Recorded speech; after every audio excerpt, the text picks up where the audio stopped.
Hi everyone, welcome back to my new video. আজকে তোমাদের সাথে শেয়ার করব দুর্গাপুজো উপলক্ষে একটা হেয়ার স্টাইলের ভিডিও। প্রথমে কিন্তু হেয়ারটা আমি দুদিকে মিডিল পার্ট করে নিয়েছি আর দুদিকে হেয়ারটা ভাগ করে নিয়েছি। তারপর কিন্তু আমি কোনো রকম গাইডলাইন আজকে ইউজ করিনি, জাস্ট অল্প অল্প করে হেয়ার নিয়ে আমি সেটাকেই কিন্তু কার্ল করছি। কার্ল করার জন্য আইকনিকের মেশিন ইউজ করেছি, তোমরা যে কোনো মেশিন ইউজ করতে পারো। তারপর আমি কিন্তু এখানে হেয়ারগুলো অল্প অল্প করে নিচ্ছি আর সেগুলোকেই কার্লস করছি, দেখতেই পাচ্ছ তোমরা।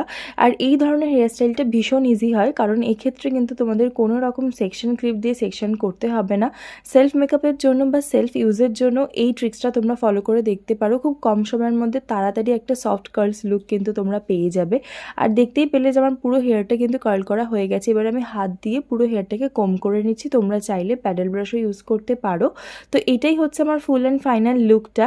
কেমন লাগলো হেয়ার স্টাইলের টিউটোরিয়ালটা অবশ্যই কমেন্ট করে জানাতে ভুলো না। দেখা হবে খুব শিগগিরই তোমাদের সাথে নেক্সট কোনো ভিডিও নিয়ে। ততদিন সবাই ভালো